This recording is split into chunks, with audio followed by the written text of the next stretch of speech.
Okay, let's unpack this. Today, we're doing a deep dive into a topic that touches millions of lives and is surprisingly complex, being a stepmom. It really is. It's a role so many women step into with real hope, only to quickly discover it's far, far more challenging than they ever imagined. Absolutely. And our guide for this deep dive is an incredibly insightful book called 101 Tips for the Smart Stepmom Expert Advice from One Stepmom to Another, written by Laura Petherbridge.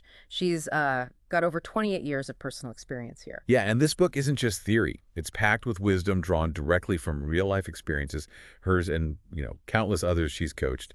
It kind of bypasses the fairy tale notions and dives straight into the often messy but very real reality of blended families. Right. So our mission today is to cut through the noise and extract the most crucial wisdom from these pages. We want to understand why step family life feels like such an uphill battle for so many. And uncover those practical and emotional insights that come straight from the trenches, yeah.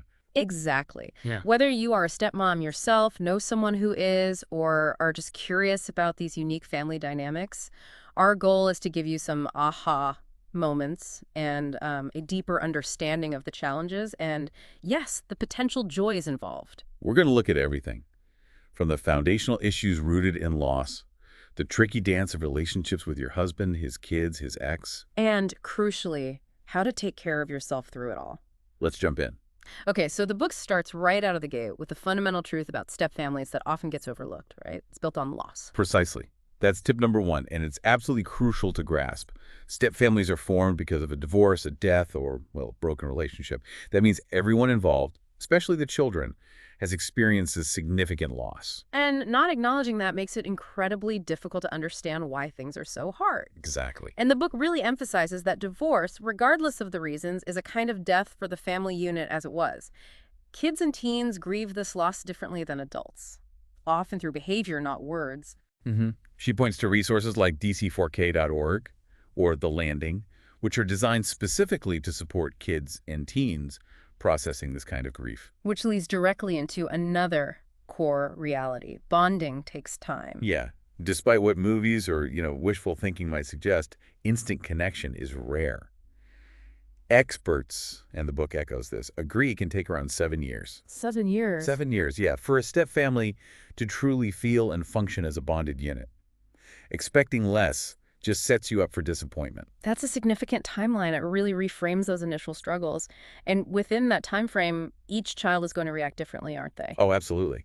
The book stresses that you can't lump them all together. Each child has their own personality, their own relationship with their biological parents, their own way of processing the changes. So trying to compare them or expecting the same response from each stepchild, it just isn't realistic. Not at all. Okay, another feeling that comes up again and again for stepmoms, and the book tackles it head on, is feeling like an outsider.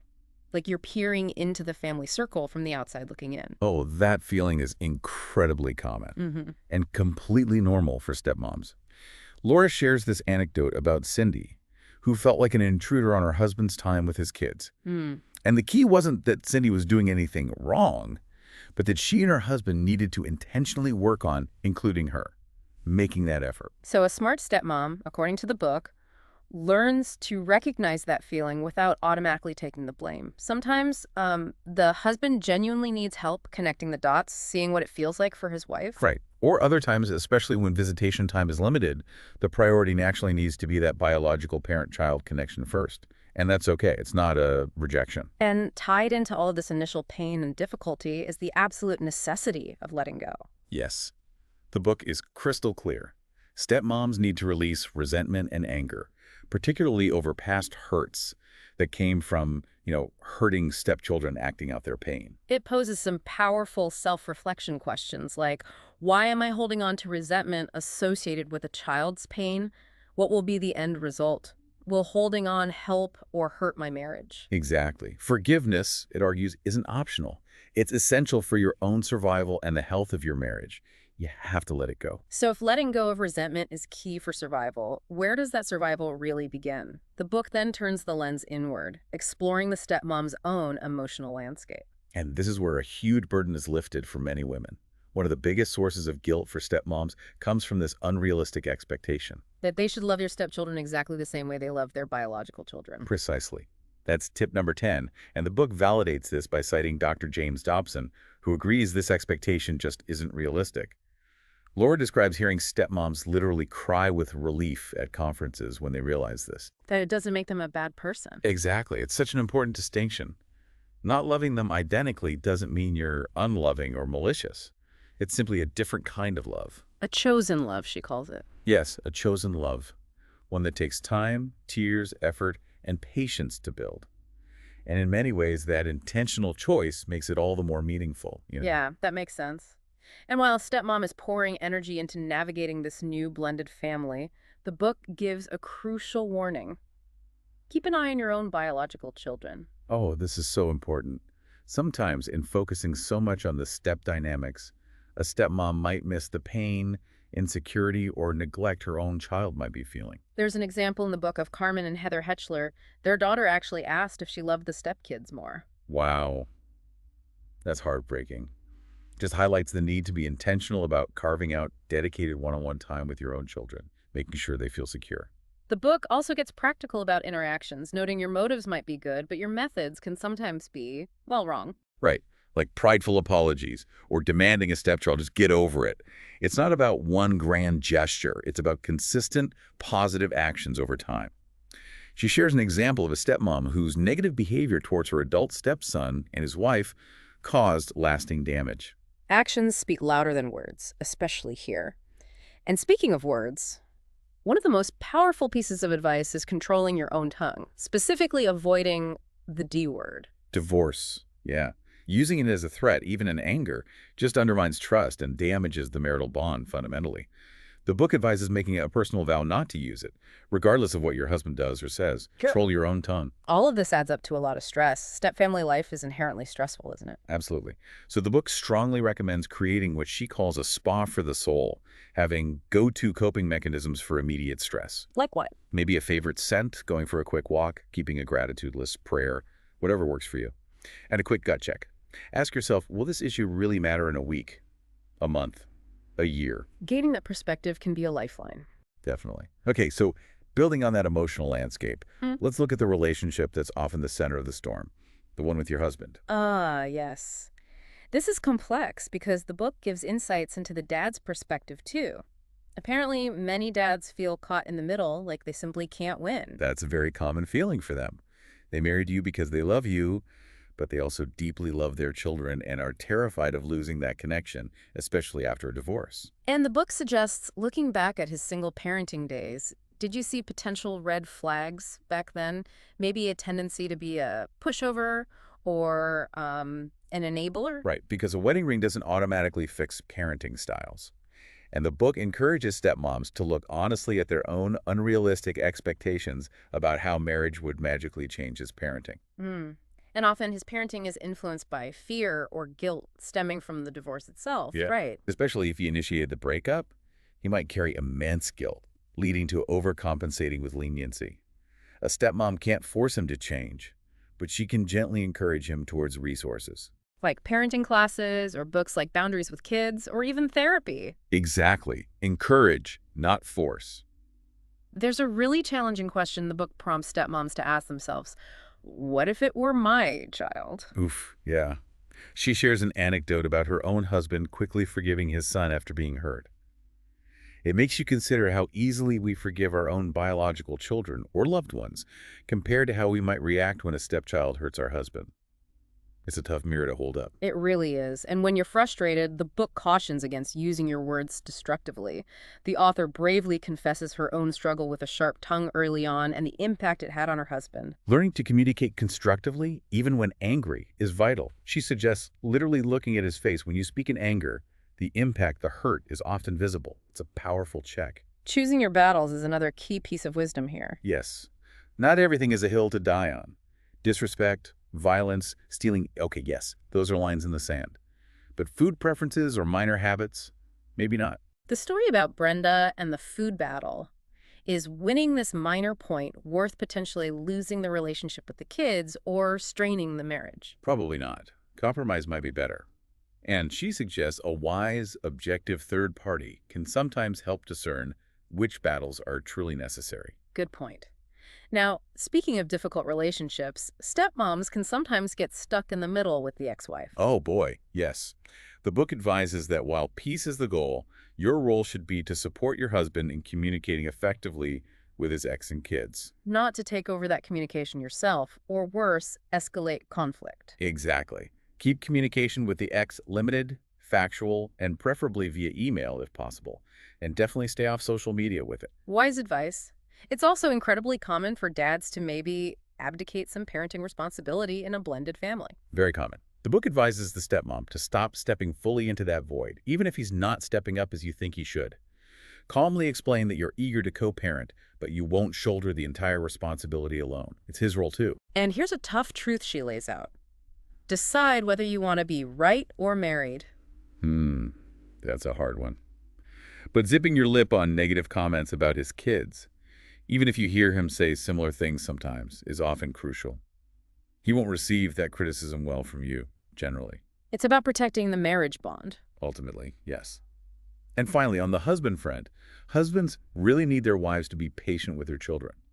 Stepmoms, perhaps due to the unique stress or past hurts, can find they have less patience with stepchildren than their own kids, or even nieces and nephews. Recognizing that tendency is key then. Absolutely. Taking a step-family time out, asking yourself why this specific issue bothers you so much, praying for wisdom and gentleness, these things can help. And again, that question, in a year from now, will this problem matter? It provides valuable perspective. Okay, let's shift gears. Moving outside the core marital relationship, the book offers invaluable insights gained directly from hearing from stepkids themselves. This is fascinating stuff. This is where you really get a sense of what it feels like on the other side of the equation. And the number one response she got from stepkids, whether they were teens or adults reflecting back. It was a feeling of loss. It feels like I lost my dad when he remarried. Wow, that's powerful and incredibly sad. It is, and the book's simple antidote to that. Encourage your husband to spend focused, intentional, one-on-one time with his kids, and even grandkids later on, to reaffirm that bond. Show them they haven't been replaced. But it's not all negative, right? The book also highlights that kids often do appreciate the stepmom. Oh, for sure. They value the stability, the warmth, the order she might bring. Many kids commented things like, "My stepmom is one of the nicest, kindest, most loving people I've ever met," even if they didn't always show it at the time. That story about Anne, the childless stepmom whose teen stepson wrote a school paper about her positive spiritual influence, that's a great example that your impact might be deeper than you realize, even if it's not acknowledged daily. Definitely.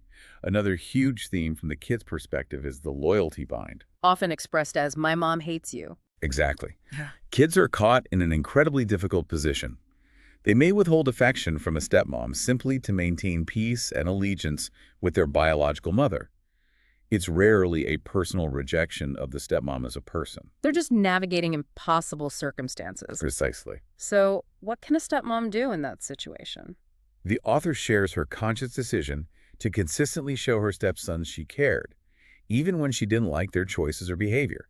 That meant attending games, making favorite foods, and later really embracing their wives and children. It was a long-term investment in showing up. And that investment often doesn't show obvious fruit until the kids are adults, does it? That's right. It's captured in the sentiment, "Thanks for reaching out to me." Michael's story from the book is touching, remembering the small kindnesses like meals and homework help years later, and appreciating packages while he was away in the military. And Carrie Soares, stepchild herself quoted in the book, offers valuable insights like, "Your influence exists even if unacknowledged, the importance of not criticizing the biomom in front of them." Allowing kids space to grieve, maintaining an objective perspective, and also the power of specific thanks for specific actions. Kids notice those things. Stepkids can also find a unique ally in a stepmom sometimes. Yeah, the book shares how Sabrina's stepdaughter confided in her about a sensitive situation with her mom's boyfriend, something she felt she couldn't tell her own mom. That highlights the potential for a stepmom to become a trusted confidant, a safe space. And sometimes, with time and maturity, adult stepchildren will look back and acknowledge past poor behavior. Yes, even saying, "I feel terrible for the way I've treated you."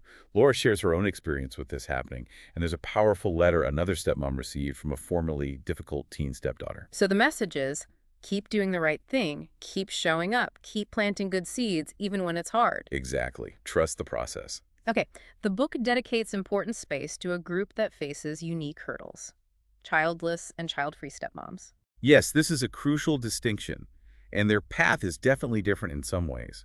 For the childless stepmom, someone who desires biological children but doesn't have them yet, decisions about having an ours baby are deeply complex. The book explores weighing the husband's desire, dealing with potential infertility, finances, ethical perspectives on treatments. Right. It shares Veronica's adoption story, but also the heartbreaking story of Brenda, whose husband changed his mind about having more children after they married. Devastating. It also touches on involving the kids in the discussion, but emphasizing their opinions shouldn't be the sole deciding factor. And then there's the child-free stepmom, someone who has actively chosen not to have biological children. They often face unwarranted judgment, don't they? Oh, definitely. Being called selfish or assumed to be just career obsessed. Leslie's story in the book about her choice stemming from an abusive childhood powerfully illustrates why you shouldn't make assumptions about someone's reasons. It's personal. For both groups, the transition to instant motherhood can be a massive culture shock. Huge. Stephanie's experience in the book of feeling completely unprepared and overwhelmed by the sudden demands of managing schedules, school, daily duties. It's a common feelings for women who haven't raised kids before. And with that shock often comes guilt, feeling guilty for needing me time or rest. The book uses the example of Jesus and his disciples needing rest to underscore that it's not only okay to carve out time for rejuvenation, it's essential for your well-being and your effectiveness in the family. It's not about being self-centered. It's about recognizing your limits and recharging so you can show up well. Exactly. And dealing with awkward mommy questions from well-meaning but clueless outsiders. The author offers her go-to line, something like, "Raising kids is not for the faint of heart," as a simple, polite way to deflect judgment. The key takeaway seems to be that regardless of whether they have biological children or not, childless and child-free stepmoms can be incredibly loving, influential, and effective in their stepchildren's lives. Absolutely. Their contribution is unique and valuable. Okay, speaking of outsiders, the book wisely addresses dealing with friends and extended family who often simply don't grasp the enormous complexities of step-family life. Yeah, this lack of understanding is rampant, and it can lead to deeply hurtful comments and judgment. The author recounts an experience at a MOPS conference where a woman basically criticized her insights, demonstrating that those who haven't lived it often have really simplistic, sometimes judgmental views. That common hurtful comment, "You should love his kids exactly the same way you love your own," is highlighted as particularly damaging and unrealistic. Totally unrealistic. The book suggests a firm but gentle counter. Something like, that expectation isn't realistic. I work hard to build a bridge, and the love that develops is a chosen love, which takes time and effort, and that makes it unique and special in its own way. Nicely put. Another fighting phrase for stepmoms. You knew what you were getting into. Ugh, yes. The book points out that most stepmoms, while knowing their partner had kids, have absolutely no idea about the full scope of complexities they're inheriting, the whole ex-spouse dynamic, step-grandparents, the children's grief processing, different household rules, financial entanglements. The list goes on. It's way more than just, "he has kids." Even well-meaning comments like, "Too bad his kids don't live with you full-time," sometimes need gentle education. Right. The book encourages explaining that generally, kids thrive best when they maintain healthy, ongoing relationships with both biological parents, despite the difficulties of managing two homes and different rules. It's usually better for the child, even if harder logistically. And recognizing when someone simply isn't teachable is key too, isn't it? Oh, definitely. Like the woman at the conference who had already made up her mind. The book advises it's okay to just disengage, change the subject, protect your own peace, rather than trying endlessly to convince someone who's determined not to understand. You don't owe everyone an explanation. But then the book turns the mirror back. Are you teachable? Do you have trusted friends who can offer honest, perhaps uncomfortable feedback that actually helps you grow? That iron sharpening iron idea. Listening to wise counsel is crucial for pruning unproductive behaviors and perspectives that might be harming you or your family. And finally, on this point, remembering your situation is unique. Comparing your blended family journey to someone else's rarely helps. Absolutely. The book stresses finding your worth and identity in something stable and true. She points towards faith, not in your performance as a stepmom or in the often uninformed opinions of others. Okay, let's talk about navigating special occasions. Holidays, weddings, vacations. These can really turn up the volume on all these complexities, and the book offers specific strategies. Oh, absolutely. These times, meant to be joyful, are often huge triggers for step-family stress, even when the kids are adults. Holidays are prime examples. You're juggling differing traditions, complicated schedules, multiple family obligations. Laura's joke about wanting to hide in a manger for heavenly peace really captures the potential chaos. It does. And the key piece of advice here, murder Norman Rockwell. Right. Let go of those unrealistic expectations of perfect, idyllic family scenes. With blended families, that picture is often just impossible, and trying to force it only creates stress and disappointment. A practical tip she offers is that the best predictor of the future is often the past. If the ex-spouse has a history of, say, last-minute schedule changes around holidays, assume it might happen again. So have a plan B, lower your expectations, and focus on the things you can control: your own attitude, your own home's atmosphere, your preparation. Exactly. And instead of clinging to old expectations, work on creating new memories. Brainstorm with the whole family, including the kids. Their input is valuable.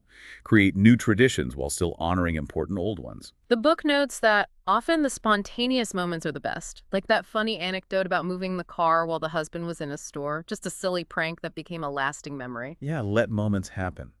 Favoritism, particularly from extended family like grandparents, can cause significant tension too. Oh, I can imagine. When biological grandchildren are clearly favored over step-grandchildren, like the example of lavish gifts for some and just trinkets for others, that must hurt deeply. It does. The book encourages clear communication and setting boundaries if needed, while also acknowledging the fine line. Sometimes it's not intentional shunning, just a lack of established connection yet, due to the family structure. It requires discernment. Weddings are a unique beast in step-families, aren't they? Definitely. The book strongly advises lowering your expectations for your role on that day. Often, the greatest gift a stepmom can give is simply to step back and allow the biological parents to be the focus, especially if that's what the adult child wants. Lauren shares her decision to do this at her stepson's weddings, not needing to be included in everything, just wanting to ensure her stepsons could celebrate without feeling forced to choose sides or manage tension. It's a significant sacrifice, but one the husband will likely deeply appreciate, and it centers the child on their big day. Vacations can also be stressful, not always relaxing. Right.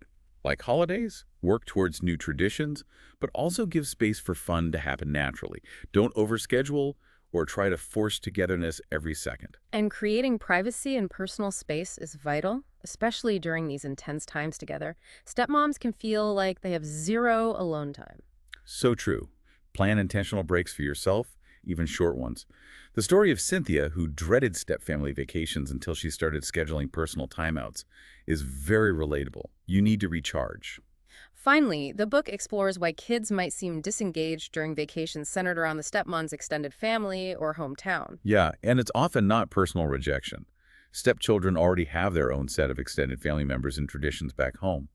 They may simply not have the same built-in investment in developing deep relationships with your family members, at least not initially. It takes time.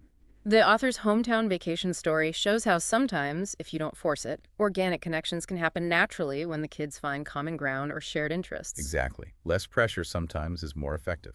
So as we've navigated all these external challenges and complex relationships, the book takes a really powerful turn inward, addressing the stepmom's inner work, particularly around issues like codependency and healing from past wounds. This is such a critical realization for many.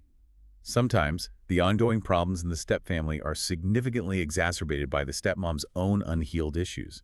Laura is incredibly honest here, sharing her own journey and realizing she was, in her words, the poster child for Codependency Anonymous. And she defines codependency or enabling not as just being nice, but as a destructive pattern, this compulsion to control or rescue other people by trying to fix their problem. Right, and it's often rooted in unmet childhood needs, leading to a warped sense of responsibility and this deep-seated need to control others' feelings or outcomes. It shows up in people-pleasers, fixers, rescuers. Recognizing enabling often starts with that internal thought, how can I get them to do this or feel that? Exactly. It's that urge to control outcomes you actually have no control over. The book is clear. Your role is often to step out of the way and set healthy boundaries, because it's not your job to change other people. That's, as she frames it, God's work. And speaking of boundaries, the book distinguishes between healthy boundaries, which serve love and protect yourself, And using consequences improperly, like as punishment or revenge. Healthy boundaries allow others to experience the natural consequences of their own choices. Setting them in a complex step-family system can be incredibly uncomfortable, but it's necessary for everyone's well-being. Healing has to start with honesty, doesn't it? You can't change what you don't acknowledge. Absolutely. Admitting patterns like enabling or people-pleasing isn't being negative. It's the essential first step. Don't hide behind, oh, I'm just being nice. That's often denial. Mm. True peacemakers resolve conflict. They don't just avoid it by enabling bad behavior. The book encourages finding the root reasons for these patterns, often tracing them back to childhood trauma or unmet needs. Laura shares her personal story about her brother's illness and her parents' divorce, triggering her enabling patterns and even memory loss. Understanding the root helps expose the lies you might believe about yourself or your role. And exploring how codependency impacts your life is next. Rescuing can become your whole identity, can't it?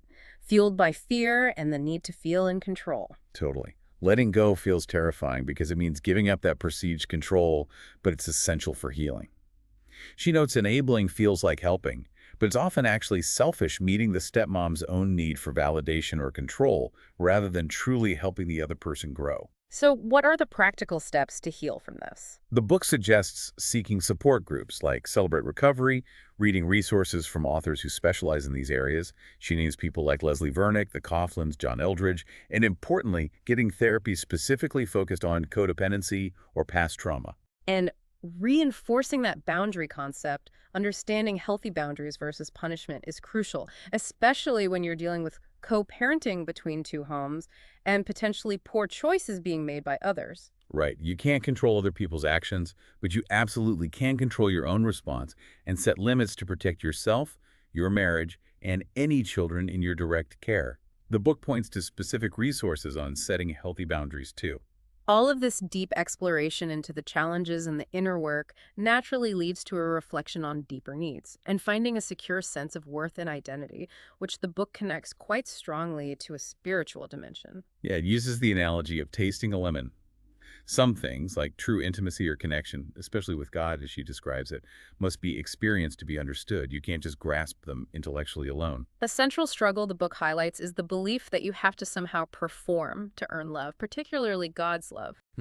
Many stepmoms, maybe feeling like failures in a really difficult situation, struggle to believe God's unconditional love is really for them. This is often compounded by a distorted view of God, based on difficult childhood experiences, maybe with abusive, controlling, or negligent parents. Laura shares her personal journey from trying desperately to perform for God's approval to simply learning over time to accept his love as a free gift. She tells this beautiful, really touching anecdote about the birth of her niece, Melissa. Holding that tiny baby and feeling this overwhelming, instant, unconditional love, she felt God use that moment to speak to her heart, saying, "That's how I feel every time I look at you, Laura." Wow. And that felt counterintuitive to her ingrained expectation of judgment. Completely, because her default was performance and earning approval. The book encourages clinging to the truth that God will never stop loving you. Nothing you do, no mistake you make, can make him stop. While your choices might bring pain or create distance, his love is steadfast, consistent, and always willing to forgive. Unlike potentially unreliable or conditional human relationships we might have experienced. Exactly. Believing God is faithful and will not abandon you is another crucial point. This is incredibly hard to grasp if you've experienced profound rejection or abandonment from people you trusted. The book offers the truth that God is fundamentally different. He never runs away. He stays. Your value, the book emphasizes, is immense to God. Jesus' sacrifice is presented as the ultimate proof of your priceless worth. Right. So why do we choose to believe negative opinions from others, especially those who don't even understand our situation, instead of believing what God says about us? God's truth, as shared in the book, is that you are a priceless masterpiece, a royal priest, someone he loves deeply, his friend, beautiful in his eyes. Accepting this kind of unconditional love isn't always easy, though. It's described as a surrender, isn't it? A leap of faith. It really is. The book concludes this section by offering a heartfelt prayer. As an example, a way someone might voice that desire to let go of fear, to accept God's truth about them, ask for forgiveness for maybe trying to control everything, and seek his guidance through this challenging, complex life journey. So we've taken a truly deep dive into the experiences and wisdom shared in 101 Tips for the Smart Stepmom. We've explored the Difficult foundation rooted in loss, navigated those delicate and complex relationships with husbands, stepchildren, and exes. Examine the unique position of childless and child-free stepmoms, tackle the challenge of outside opinions, found ways to navigate those tricky special occasions. And really leaned into the vital inner work of healing, addressing things like codependency, and ultimately finding a stable identity and worth. What's truly fascinating here, I think, is how the practical, everyday advice, communication tips, setting boundaries, managing expectations, is so deeply intertwined with the emotional and, yes, the personal spiritual journey Laura describes. It's abundantly clear that thriving as a stepmom isn't just about mastering external logistics or schedules. It's profoundly personal work on the self and your core relationships. Yeah. If we connect this to the bigger picture, what Yeah. this deep dive really reveals is the immense strength, resilience, and grace required to navigate step-family life successfully. It highlights the profound impact that one person's intentional choices grounded in wisdom, patience, and a focus on what they can control, which is mainly their own response and inner state can have, even in the most complex and often painful situations. Which really raises an important question, I think, for you listening. Given the unique complexities and the significant emotional demands of blended family life that we've talked about, what is one small, intentional step you could perhaps take this week? Maybe it's setting a gentle boundary you've been avoiding, or seeking an outside perspective from a trusted friend or counselor. Or maybe just carving out 5 minutes for genuine self-care, or even simply choosing to shift your own perspective on one challenging situation based on something we've discussed today. Just one small step to bring a little more peace or understanding into your world. Thank you so much for joining us for this deep dive. We really hope these insights have been valuable as you navigate the blend.